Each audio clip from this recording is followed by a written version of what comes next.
अस्सलाम वालेकुम दोस्तों। उम्मीद है कि आप सब लोग खैरियत से होंगे। कल हमने एक शॉर्ट टर्म शेयर के बारे में देखा था, जो कि शॉर्ट टर्म के लिए भी हो सकता है, लॉन्ग टर्म के लिए भी हो सकता है।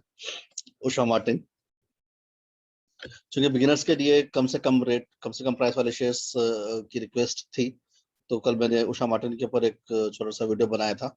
आज उसी चीज़ को कंटिन्यू करते हुए एक और शेयर है जो कि जिसकी प्राइस तकरीबन 50 से नीचे है, तो उसके ऊपर आज हम थोड़े डिटेल्स देखेंगे। और ये फंडामेंटली स्ट्रॉन्ग कंपनीज में से एक कंपनी है। उसकी जब हम स्क्रीन पर जाके देखेंगे तो हमको पता चलेगा कि किस तरीके से इसके अंदर उसके रेशोस निकल के आ रहे हैं।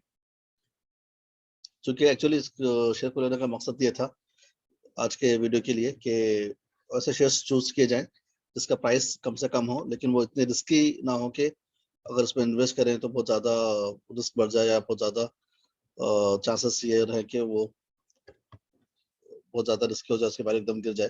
तो ऐसे शेयर्स लेने के बजाय ऐसे शेयर्स देख रहा था जिसके प्राइस भी कम है लेकिन वो फंडामेंटली अच्छे स्ट्रॉन्ग भी हैं, और वो अगर आप इसको लेकर रखें तो लॉन्ग टर्म में भी काम आएगा। अगर शॉर्ट टर्म में आपको कोई इसका प्रॉफिट मिलता है, कुछ रिटर्न्स मिलते हैं 10 to 15%, कोई निकलना चाह रहे हैं 1-2 महीने के बाद, तो वैसे निकल भी सकते हैं। तो खासतौर पे कम से कम प्राइस वाले शेयर्स आपके सामने रखने का ये मैं आपके साथ शेयर कर रहा हूँ। तो हाँ, ठीक है, चलिए हम अभी स्क्रीन पे चलते हैं और देखते हैं कंपनी के बारे में। ये है इरकॉन इंटरनेशनल। ये इसका बेसिकली मेन काम है रेलवे के जो प्रोजेक्ट्स होते हैं उसका कंस्ट्रक्शन ये करते हैं। आप यहाँ पे इसके बारे में अबाउट में थोड़ा बहुत देख सकते हैं कंपनी के बारे में। ये इनका मेन काम रेलवे के कंस्ट्रक्शन प्रोजेक्ट्स वगैरह लेना है, और ये इसमें मोनोपोली है, यानी कि यही करते हैं, दूसरे और कोई कंपनी नहीं है जो रेलवे के प्रोजेक्ट्स पे काम करती है। और ये पीएसयू कंपनी है। पीएसयू मतलब पब्लिक सेक्टर अंडरटेकिंग है, ये गवर्नमेंट कंपनी है। इसमें मेजॉरिटी शेयर होल्डर्स जो प्रोमोटर्स हैं वो गवर्नमेंट होता है, लाइक प्रेसिडेंट ऑफ इंडिया। और साथ साथ इसके ब्रिजेस और हाईवेज, इसमें भी इनका काम होता है। अगर आप थोड़ा डिटेल में देखें तो ये यहाँ पे आपको पता चल जाएगा कि diversified progressively since 1985 as an integrated engineering construction PSU specializing in large and technologically complex infrastructure projects in various sectors such as railways, highways, etc. और इनकी खासियत है जो यहाँ पे आपको नीचे दिया गया है की पॉइंट्स में, ब्रांड रेपुटेशन में इंटरनेशनल लेवल पे जो बड़े बड़े कॉन्ट्रैक्टर्स रिकॉग्नाइज किए गए हैं उससे 250 की कैटेगरी में ये भी इसके अंदर 250 कैटेगरी में आते हैं। लेकिन इंटरनेशनल लेवल पे इनका काम है और इनका रिकग्निशन भी अच्छा है। और अगर अब हम इधर रेशियोज पे आ जाएं तो भी आप देखेंगे करंट प्राइस 48.8 है, जबकि बुक वैल्यू 44.6 है, यानी कि अपने बुक वैल्यू के बहुत ही नजदीक है। बहुत ज्यादा इसका प्रीमियम नहीं है। जो उसकी बुक वैल्यू है एक्चुअली उसी के आसपास ये शेयर मिल रहा है। एक्चुअल में ये शेयर 100 रुपए के ऊपर था तकरीबन 1-1.5 महीना पहले। फिर इसके बाद में इन्होंने कंपनी ने बोनस शेयर्स दिया, जिसके पास भी एक शेयर था उन्होंने एक शेयर एक्स्ट्रा दिया बोनस। तो चूंकि जब शेयर्स बोनस दिया जाता है 1:1, लेकिन उसके पास अगर 500 शेयर्स हैं तो नेक्स्ट डे बोनस देने के बाद उसके पास 1000 शेयर हो जाएंगे।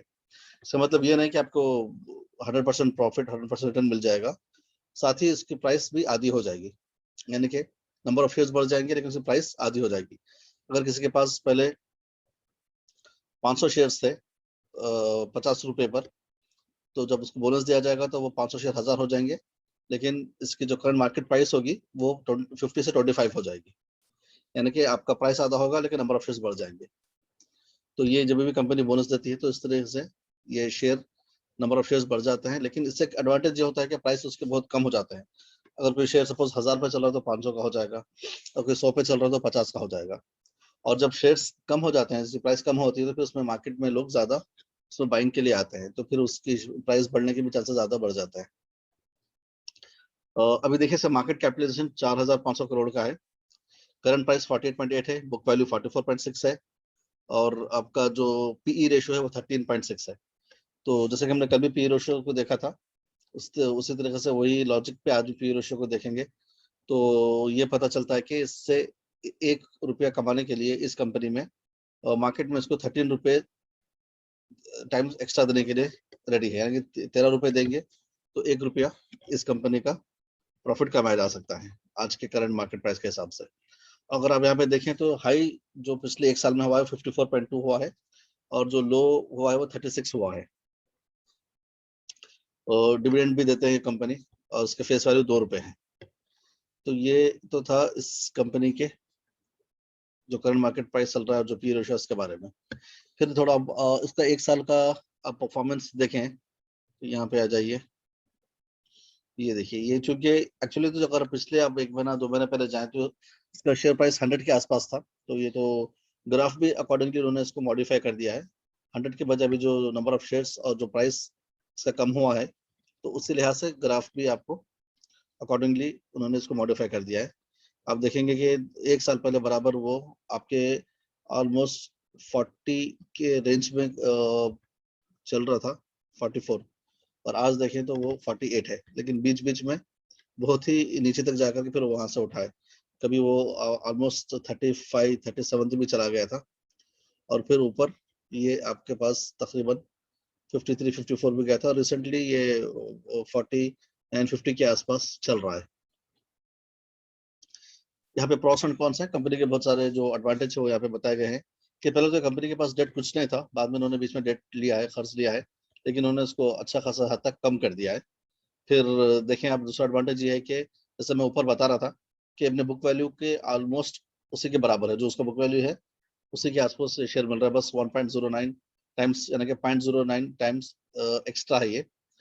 तो इसमें अच्छा प्रीमियम, बहुत ज्यादा प्रीमियम नहीं है। और उसके बाद आप देखें कि ये डिविडेंड भी देते हैं, 46% ये लोग डिविडेंड दे रहे हैं। ये एक अच्छा है डिविडेंड, क्योंकि पीएसयू कंपनीज हैं, तो जनरली पीएसयू कंपनी जो गवर्नमेंट के होते हैं वो लोग डिविडेंड ज्यादा देते हैं। और अगर आप डेटार्स का देखें तो ये भी इम्प्रूव हुआ है 49 से 37 डेज। इसका मतलब ये है कि उनके जो काम ये लोग करते हैं, काम उनका जो भी कंस्ट्रक्शन और रिलेटेड वर्क होता है, वो करने के बाद उनको जो पैसा मिलता है तो पहले 50 डेज में मिल रहा था काम खत्म होने के बाद ऑन एन एवरेज, वो अभी रिड्यूस हो गया 37 डेज हो गया। इसका मतलब ये कि उनके जो कलेक्शन का प्रोसेस है वो ज्यादा अच्छा काम कर रहा है, और जब ज्यादा पैसा उनके पास सही टाइम पे आएगा तो सही तरीके से उसको फर्दर ग्रोथ के लिए और फर्दर चीजों के लिए, वर्किंग कैपिटल के लिए और दूसरी चीजों के लिए सही तरीके से पैसा इस्तेमाल कर सकते हैं। तो ये इनके फायदे थे। इस शेयर के बारे में नेगेटिव पॉइंट्स जनरली ये है कि पिछले 3 साल से ये 11.19% ही रिटर्न दे रहा है। देखो ऐसी बड़ी इशू की बात नहीं है, क्योंकि अगर हम अभी पिछले 3 साल का उन्होंने दिया है तो थोड़ा रिटर्न कम दिख रहा है, लेकिन अभी हम 1 साल का यानी कि पिछले 4 क्वार्टर्स का देखेंगे परफॉर्मेंस, तो आपको समझ में आएगा कि ये थोड़ा ग्रोथ इनका अभी पिछले 1 साल से ज्यादा तेज हो गया है। मेरा भी शायद बताने का मकसद ये था कि चूंकि पिछले चंद क्वार्टर्स में देखें तो उनका परफॉर्मेंस डे बाई डे अच्छा होता जा रहा है, क्वार्टर बाई क्वार्टर, और आज ही इनके Q4 यानी कि मार्च 31 मार्च 2021 के भी रिजल्ट्स आज डिक्लेयर हुए हैं। उस क्वार्टर के रिजल्ट्स पे भी हम आते हैं नीचे। इससे पहले हम देख लेंगे कि भाई के पास कॉम्पिटिटर्स कौन कौन है। आप देखेंगे कॉम्पिटिटर्स हैं Dilip Buildcon, IRB infra, J Kumar infra, MEP infra, JP infratech वगैरह वगैरह। अब सारे के सारे PE देखें, पहले वाले कंपनी का 33 है, फिर किसी का 48 है, इरकॉन का ही 13 है। यानी कि अगर इनके कंपैरिजन में देखें तो जो शेयर्स जो इस किस्म के इंफ्रास्ट्रक्चर कंपनीज के हैं तो लोग आगे ऑलरेडी बढ़ चुके हैं। इरकॉन एक ऐसा शेयर है जो थोड़ा सा बड़ा है, लेकिन इसमें और उसको आगे बढ़ने का, इसलिए इसका PE दूसरों से सबसे कम है। तो उस तरीके से ये देखा जा सकता है कि ये कंपेयर टू इसके जो कॉम्पिटिटर्स है ये अंडर प्राइस है। ये देखिए, अब अभी हम आ गए हैं क्वार्टर्स पर। अगर मैं पिछले 4 क्वार्टर्स कंपेयर करूं, अगर हम जून पे आ जाएं और जून से देखें तो सेल्स देखिए इसका 527 थे, जो बढ़ के 1040 हो गए, यानी कि तकरीबन उनका पास लाइक 100% सेल बढ़ गए एक ही क्वार्टर में। उसके बाद में फिर तकरीबन 30% बढ़ गए, 1000 से 1300 हो गए। फिर रिसेंटली जो क्वार्टर हुआ इसमें तो 1300 2400 हो गए, बहुत ही ज्यादा इनके सेल्स में जंप देखने में आया। तो ऑफ कोर्स जब ये सेल्स बढ़ रहे हैं तो फिर एक्सपेंसेस भी बढ़ेंगे, और बाद में आप नीचे आकर के देखें टैक्सेस वगैरह सब पे करने के बाद में 100 जून 2020 में इनका नेट प्रॉफिट सिर्फ 34 करोड़ था, जो कि उसके बाद वाले क्वार्टर में 84 करोड़ हो गया। यानी कि सिर्फ पिछले मतलब 3 महीनों में इन्होंने तकरीबन 50 करोड़ ज्यादा कमा लिए कंपेयर टू प्रीवियस क्वार्टर। फिर 84 से 102 हुआ, और जो रिसेंटली आज का रिजल्ट्स आए हैं वो 102 से 170 आ गया, यानी कि और इन्होंने 60 करोड़ ज्यादा कमा लिए, यानी क्वार्टर पे क्वार्टर उनका प्रॉफिट बहुत ज्यादा अच्छा जा रहा है। यानी कि इनके पास प्रोजेक्ट्स भी हैं जिसपे लोग काम कर रहे हैं, उनका रेवेन्यू भी आ रहा है, फिर जो कलेक्शन था वो भी प्रॉपरली सही टाइम पे कलेक्शन भी प्रोसेस सही इंप्रूव हुआ है। तो तमाम चीजें आप इनके प्रॉफिट ग्रोथ पे भी, इनके फाइनेंशियल्स पे भी नजर आ रही हैं। फिर हम इसकी बैलेंस शीट पे ये ईयर एंड वाला income statement profit loss account है। अभी हमने पिछले 4 क्वार्टर्स का देखा था, फिर ये इनकम का पूरा साल का है। अभी बैलेंस शीट पे आ जाइए, ये शेयर कैपिटल 94 था। अभी इसके नंबर्स मार्च 2021 के अपडेट नहीं हुए हैं, जब अपडेट होगा तो एक बार इसको भी देख लेंगे। अभी पिछले साल के ही नंबर्स अपडेटेड है इनके पास, और मैंने इनके एनुअल रिपोर्ट्स भी निकाल के देखी है, तो वो भी अभी मार्च 2021 की एनुअल रिपोर्ट नहीं है। आज ही उनके रिजल्ट आए तो शायद थोड़े दिन के बाद वो भी अपलोड हो जाएगी, तो उसके नंबर्स देख सकते हैं। अब ये देखिए 94 करोड़ का शेयर कैपिटल था, और रिजर्व्स 4000 करोड़ के हैं, और बोरिंग 2000 करोड़ की है, जो कि पिछले 3000 करोड़ थी। उन्होंने तकरीबन 500 करोड़ पिछले साल से उन्होंने इसका रिपेमेंट कर दिया है बोरिंग का।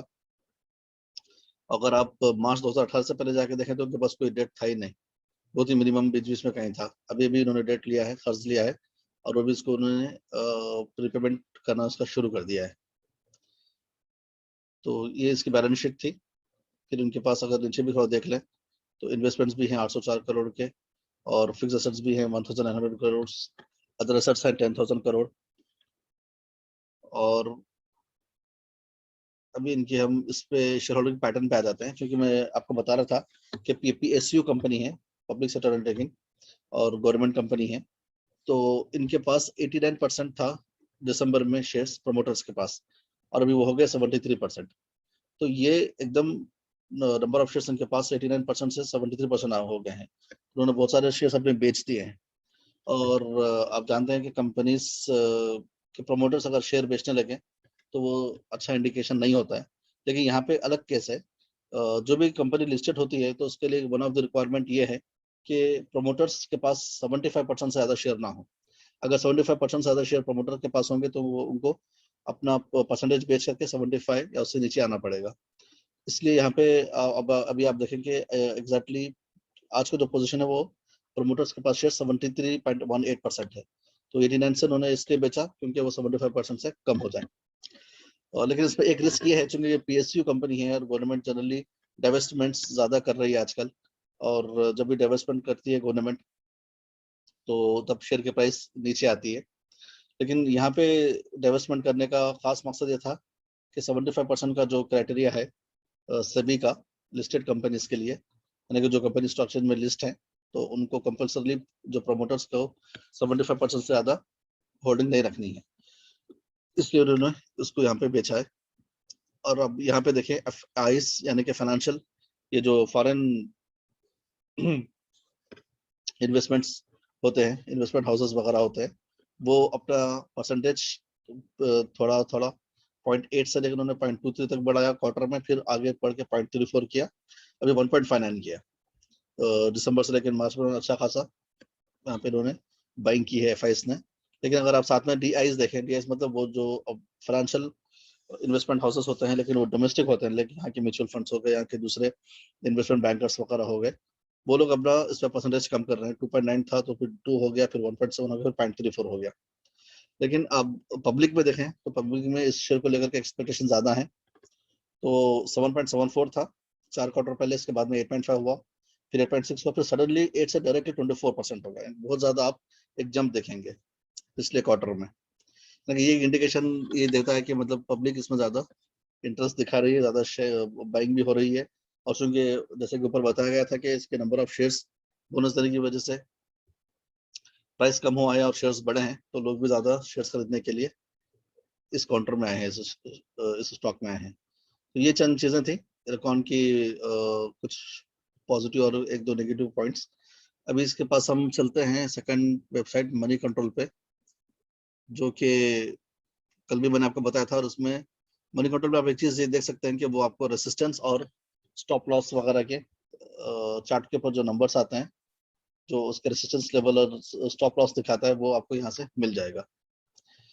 सबसे पहले यहाँ पे देखिए कि अभी इसका जो प्राइस चल रहा है 48 है, लेकिन अगर ये शेयर की प्राइस गिरती है तो 47 पे जाने के बाद उसको सपोर्ट मिल रहा है, वहां पे लोग फिर से इन्वेस्टमेंट के लिए इस शेयर में आ रहे हैं। फिर सेकंड इसका स्टॉप लॉस जो है वो 46 पे इसको सेकंड सपोर्ट मिल रहा है, और उसके नीचे फिर 46.08 पे मिल रहा है। क्योंकि बहुत कम प्राइस का शेयर होता है तो इसमें बहुत ज्यादा फ्लक्चुएशन नहीं देखते आप जनरली। अगर ज्यादा बड़े शेयर होंगे और कोई 2000-3000 का शेयर होगा तो 100-200 रुपए तो ऐसे ही बस नॉर्मल मूवमेंट होगी। जबकि कम प्राइस का शेयर होगा तो उसमें हार्डली 1 रुपी, 2 रुपी, 50 पैसा, 30 पैसा, तो ऐसे मूवमेंट इसमें जनरली आते रहते हैं। तो स्टॉप लॉस जो है कि नजदीक नजदीक है। 48 का प्राइस है, नीचे गिरेगा तो 47.38 पे सपोर्ट है, और नीचे गिरेगा तो 46.87 पे है, और नीचे गिरेगा तो 46.08 पे है। इसी तरीके से अगर आप इसका रेसिस्टेंस देखें तो पहला रेसिस्टेंस को 48 पे मिल रहा है, यानी कि एक बार शेयर 48 पे जा रहा है तो फिर उसके बाद में नीचे आना शुरू हो रहा है, या फिर वो उसको पार करके आगे बढ़ेगा तो 49.47 से ज्यादा नहीं बढ़ पा रहा है। लोग यहाँ पे आकर फिर ज्यादा उसको बेचना शुरू कर दे रहे हैं क्योंकि ये सोचे कि ये ज्यादा बढ़ गया है। फिर और आगे बढ़ा तो 49.9 तक जा रहा है, यानी कि मान ले कि 50 तक जा रहा है। तो ये इसको आप ऐसे भी कह सकते हैं कि साइडवे कंसोलिडेशन है। साइडवे से मतलब ये है कि भाई शेयर ना ज्यादा ऊपर बढ़ रहा है या ना ज्यादा नीचे नहीं जा रहा है, यानी कि फ्लक्चुएशन ज्यादा आपको नहीं दे रहा है, तो उसको साइडवे पैटर्न कहते हैं। तो यहाँ पे ये एक चीज हम इससे समझ सकते हैं कि अगर शेयर प्राइस इसका किसी दिन 50 क्रॉस करके निकलेगा तो फिर ये बहुत आगे चला जाएगा। हो सकता है 60 क्रॉस कर दे, यानी कि एक दो दिन में, मतलब कुछ कम टाइम में आपको ये 50 से 60 दे दे। यानी कि 50 रुपीज से 60 रुपीज आना मतलब आपका 20% रिटर्न जब होगा तब वो 50 से 60 जाएगा। 50 से 60 शायद देखने में प्राइस कम लग रहा हो, लेकिन इन टर्म्स ऑफ रिटर्न्स देखेंगे आप तो 50 से कोई चीज 10 रुपए और बढ़ रही है, इसका मतलब ये है कि उसके ऊपर 20% रिटर्न आ रहा है, तभी वो 50 से 10 बढ़ करके 60 हो सकती है। तो अगर किसी के पास जो बिगिनर्स हैं और कम प्राइस वाले शेयर चला चाह रहे हैं और ऐसे शेयर्स जो कि बहुत ज्यादा रिस्की भी नहीं है, तो आप इसमें इन्वेस्ट कर सकते हैं, क्योंकि ये फंडामेंटली हमने देखा है कि बहुत सारे पैरामीटर्स ये फुलफिल कर रही है फंडामेंटल स्टॉक के। बस ये है कि इसका प्राइस कम है और इसमें फ्लक्चुएशन भी ज्यादा होता नहीं है। अगर कोई इसको थोड़े टाइम के लिए रखना चाह रहे हैं, लाइक 3-4 मंथ्स, ज्यादा बेटर है। ऐसा नहीं कि बस इसमें एक दो दिन में कोई ज्यादा मूवमेंट आएगा। तो ये इसके रेशियोज थे और ये इसके स्टॉप लॉसेस थे, और यहाँ पे कौन के स्क्रीनर पे आप जाके फिर से एक बार अपना स्टडी कर सकते हैं। और जो इस्लामिक रेशियोज है वो मैंने चेक कर लिए थे, आप लोग भी एक बार अपनी प्रैक्टिस के लिए चेक कर सकते हैं। इसका मैंने ये भी रखा था, इसका वेबसाइट पे जाकर के मैंने लास्ट की बैलेंस एनुअल रिपोर्ट निकाली थी, और यहाँ पे अगर मैं देखूं आपको यहाँ पे पता चल जाएगा कि भाई इनके पास ऑर्डर बुक क्या है। ऑर्डर बुक मतलब इनके पास नेक्स्ट सालों में जो प्रोजेक्ट को कंप्लीट करना है उसका कितनी वैल्यू है, कि कितना ऑर्डर्स इनके हाथ में है, वो आपको यहाँ से इस डिटेल में मिल जाएगा। लेकिन ये 1 साल पुरानी वाली एनुअल रिपोर्ट है, शायद कुछ दिन में नई वाली आ जाएगी, तो वो भी देख सकते हैं आप लोग। और जैसे कि प्रोमोटर्स मैंने बताया गवर्नमेंट है, तो प्रेसिडेंट ऑफ इंडिया के पास इसके शेयर्स उनके नाम पे इसके शेयर्स होते हैं, और वो जो 73% से कम हो चुके हैं फिलहाल। लेकिन अगर कभी फिर डाइवर्समेंट का अगर गवर्नमेंट इसमें सोचती है तो जब जरा शेयर प्राइस इसके फिर नीचे जाने के चांसेस बढ़ जाते हैं। तो ये था इरकॉन इंटरनेशनल, कम रेट पे, कम प्राइस पे, थोड़ा सा उसमें आप वक्त लगाते हैं, थोड़ा टाइम के लिए इन्वेस्ट करके रखना चाहते हैं कुछ महीनों के लिए, तो ये एक अच्छा शेयर साबित हो सकता है, क्योंकि फंडामेंटली अच्छा है और प्राइस इसका कम है। और बिगिनर्स के लिए ज़्यादा अगर पैसा नहीं लगाना चाहते तो थोड़े पैसे में भी आप ऐसा प्रैक्टिस के लिए भी इसको ले सकते हैं। अगर इस शेयर के बारे में और किसी को कुछ पता हो या कुछ शेयर करना चाहते हैं तो आप कमेंट बॉक्स में अपने कमेंट्स दे सकते हैं। कोई और नई इन्फॉर्मेशन किसी के पास अवेलेबल हो तो वो भी आप शेयर कर सकते हैं। और इसके अलावा आप कुछ फीडबैक देना चाह रहे हो या फिर इस शेयर से रिलेटेड कुछ क्वेश्चन हो तो आप वो भी कमेंट बॉक्स में दे सकते हैं। तो ये आज के लिए इरकॉन का हमने स्टडी की है, तो इंशाल्लाह फिर आगे चल के कुछ और नए शेयर्स की हम स्टडी करेंगे। शुक्रिया आप सबका, जज़ाकल्लाह खैर।